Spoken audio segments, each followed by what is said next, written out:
Esse é o Palácio Real de Caserta. Nesse local, na Segunda Guerra Mundial, 1 milhão de alemães se renderam aos aliados. E a história dessa rendição é, no mínimo, controversa. Hoje nós vamos falar sobre a rendição de Caserta.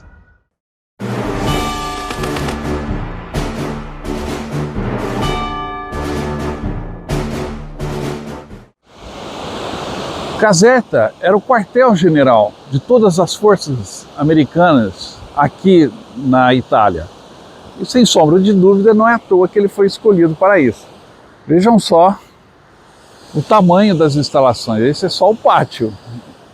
Lá embaixo fica o palácio e as salas de administração durante a Segunda Guerra Mundial. Caserta fica próxima a Nápoles, no sul da Itália, que foi a primeira parte do país a ser liberada. Assim que dominaram Caserta, os oficiais, generais e o alto comando americano veio para cá imediatamente. E aqui aconteceria também o ato final da guerra na Itália. No final da guerra, em 1945, a Alemanha ainda tinha cerca de 1 milhão de soldados e tropas consideradas experientes e plenamente aptas para o combate. Ainda tinha 1 milhão de soldados em solo italiano. O que aconteceu foi que, com a mediação da Igreja Católica, os americanos se aproximaram dos alemães e negociaram uma paz em separado da paz que poderia vir mais cedo ou mais tarde no restante do teatro europeu de operações, em 1945. Então, a chamada Paz de Caserta, porque ela foi assinada na cidade, ou melhor, no Palácio Real de Caserta, que era a sede, o HQ, ou seja, o quartel-general das tropas aliadas na Itália, em Caserta, próximo a Nápoles. Ali foi assinado o Tratado de Paz, que pôs fim à guerra entre alemães e aliados em toda a Itália. Pois bem, essa paz ela é muito controversa e tem também uma ramificação histórica no futuro da Itália pós Segunda Guerra Mundial. E eu estive no Palácio Real de Caserta. O Palácio Real de Caserta ele foi construído pelo rei de Nápoles no século XVIII. É um palácio imenso, vocês estão vendo aí nas imagens, um palácio muito bonito, que tem ali uns jardins espetaculares, tão ou até mais bonitos do que os jardins do Palácio de Versalhes ou do Palácio de Schönbrunn na Áustria. Esse palácio ele impressiona até hoje pela sua grandeza e hoje é um museu totalmente preservado, mantido pelo Estado italiano e muito visitado pelos italianos e por europeus também que conhecem. Fica aí a dica, quando você chegar na Itália, não deixe de visitar o Palácio de Caserta. O que mais intriga na rendição de Caserta foi o fato dos alemães se entregarem, se renderem tão pacificamente. Vamos lá no palácio ver onde foi a sala da rendição.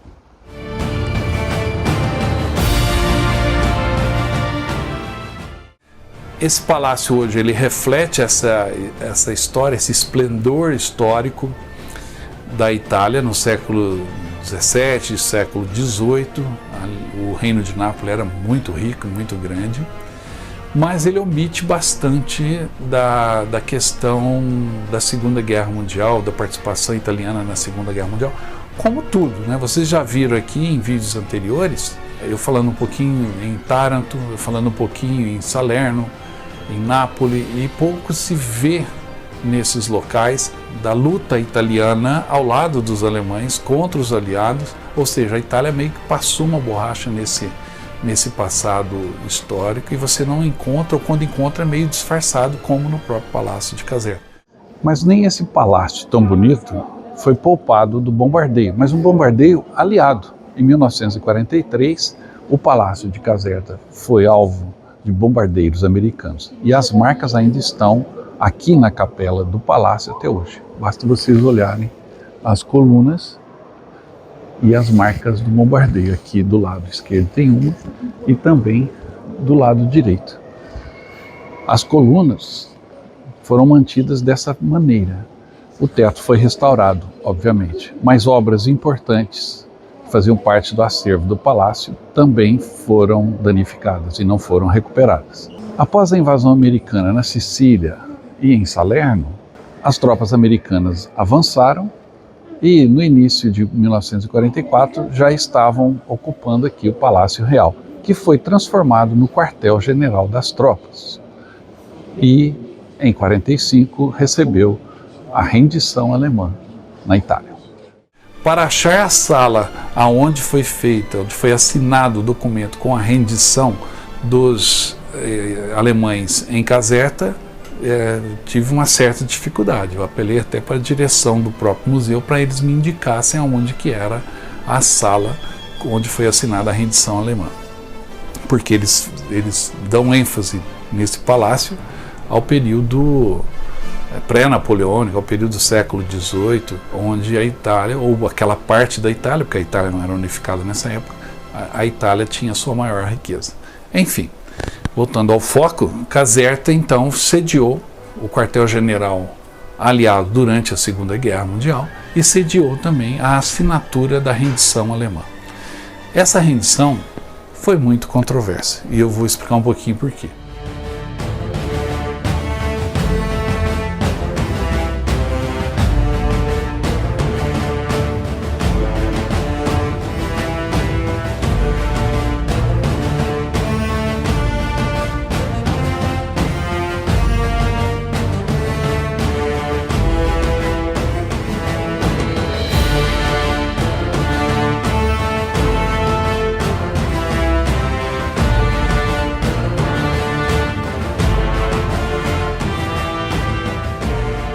Os confrontos finais do teatro europeu da Segunda Guerra Mundial, assim como a rendição alemã aos aliados ocidentais e à União Soviética, aconteceram entre o final de abril e o início de maio de 1945, ou seja, foram momentos dramáticos e chocantes, seja no campo militar ou também no campo político.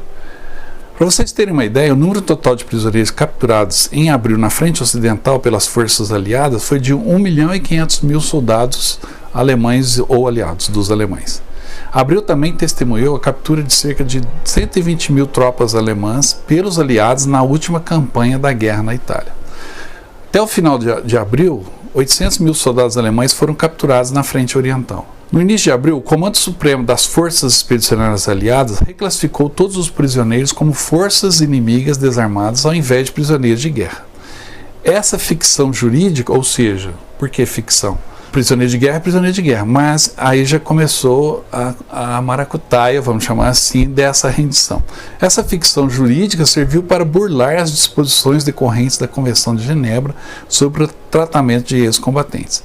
Até outubro, milhares de prisioneiros morreram por inanição, entre outras doenças, ou seja, os americanos deram um jeitinho de não proteger tanto os prisioneiros que eles capturavam. No entanto, em 27 de abril de 1945, com a aproximação das forças aliadas à cidade de Milão, o ditador italiano Benito Mussolini foi capturado pela resistência italiana. Não se sabe se ele estava realmente viajando com um batalhão antiaéreo alemão ou se estava fugindo para a Suíça. Enfim, ele foi preso junto com a sua amante, a Clara Pietà. Os seus corpos foram pendurados em praça pública. No dia anterior à morte de Hitler, que morreu no dia 30, ou seja, em 29 de abril, o general SS Karl Wolff assinou os termos de rendição em Caserta, em nome do general von Vietinghoff, depois de prolongadas negociações não autorizadas pelo alto comando alemão com as forças aliadas, vistas com grande suspeita pela União Soviética, que acreditava tratar-se de um acordo de paz separado. No documento, o general alemão Wolff concordava um cessar-fogo e a rendição de todas as forças sob o comando até as 2 da tarde do dia 2 de maio. Assim, depois de algumas discussões entre Wolff e Kesselring, que era o comandante supremo na Itália, cerca de 1 milhão de soldados se renderam incondicionalmente ao general britânico Harold Alexander. Esse número deixa claro que o processo de rendição alemã, que tem seu termo em 7 de maio de 1945, ofuscou uma rendição menos importante das tropas alemãs no norte da Itália, que se deu uma semana antes, em 30 de abril, no Palácio Real de Caserta, perto de Nápoles. Isso tudo foi tratado pelo grande estrategista aliado Allen Dulles, chefe do OSS, que seria o órgão precursor da CIA. E a CIA, inclusive, teve como primeiro comandante o próprio Allen Dulles. O que ele queria?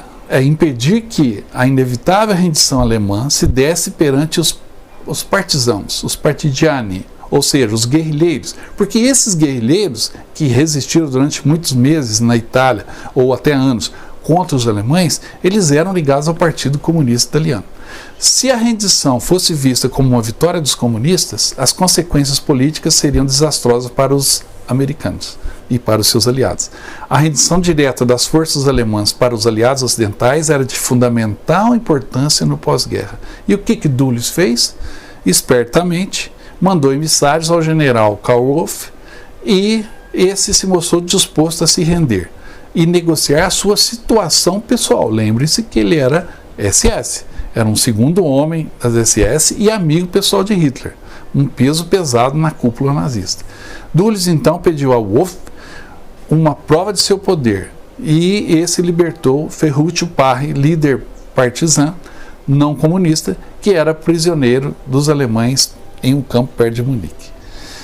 Esse líder partigiani, ou da resistência italiana, foi entregue aos aliados em 48 horas a partir do pedido de Dulles, e isso foi uma prova de que o Wolff tinha um comando das forças alemãs. Daí, a negociação foi feita na cidade de Ascona, em território suíço, onde o Wolff chegou com trajes civis e Dulles se encontrou com ele. Foram negociados os detalhes da rendição e o Vaticano desenvolveu um papel importantíssimo, porque ele estabeleceu toda a conversação entre os dois lados. Em troca disso, houve uma aliança dos Estados Unidos com o Vaticano para a criação de um partido católico que enfrentasse o Partido Comunista nas eleições que viriam na Itália no pós-guerra. O Vaticano aceitou o acordo e, com isso, foi criado um partido, o Partido Democrata Cristão, que governou a Itália por 45 anos, só saindo do poder após a Operação Mãos Limpas, já na final da década de 70 e início dos anos 80.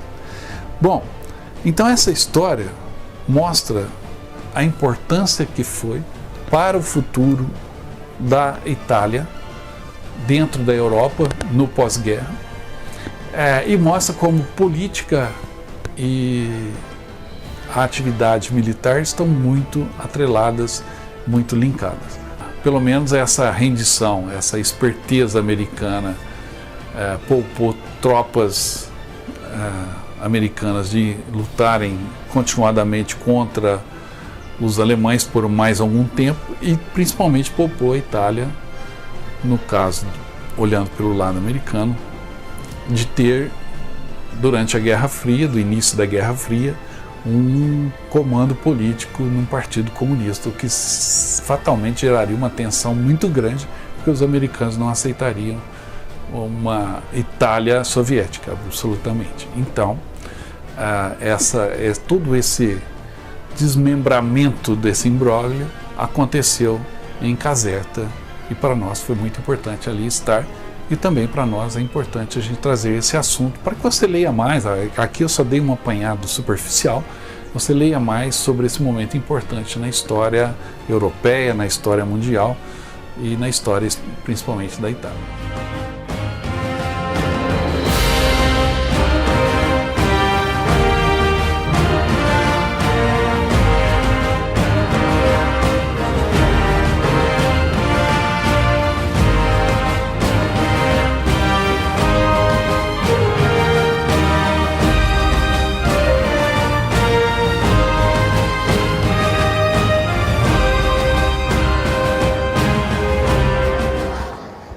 Foi nessa sala que ocorreu a rendição alemã.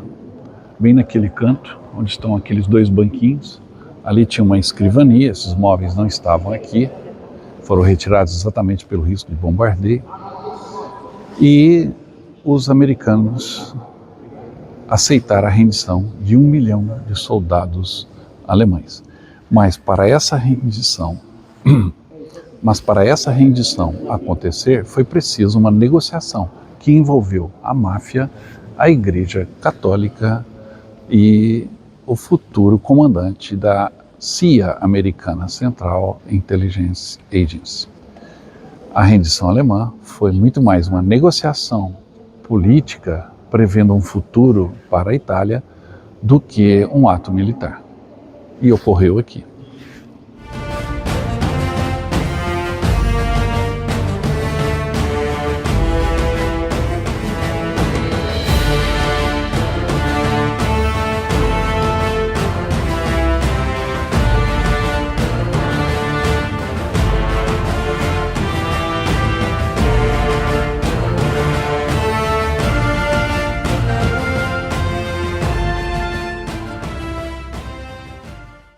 Espero que você tenha gostado dessa história. E se gostou, não esqueça, dê o like no programa, se inscreva no canal se não estiver inscrito e também deixe o seu comentário. A sua opinião é muito importante para nós. E aproveite e participe também da promoção dos 200 mil inscritos aqui no canal. Adquira a sua camisa do Viagem na História. Estamos iniciando agora a venda do segundo lote das camisas. Adquirindo a camisa, você concorre a um pacote de viagem para os 80 anos do Dia D, que acontecerá em 2024. Participe! Para adquirir a camisa é fácil, é só entrar em contato pelo nosso WhatsApp. Logo, logo eu quero mostrar sua foto aqui com a camisa do Viagem na História também. Espero que você tenha gostado do vídeo e eu volto logo com mais histórias de guerra. Até mais!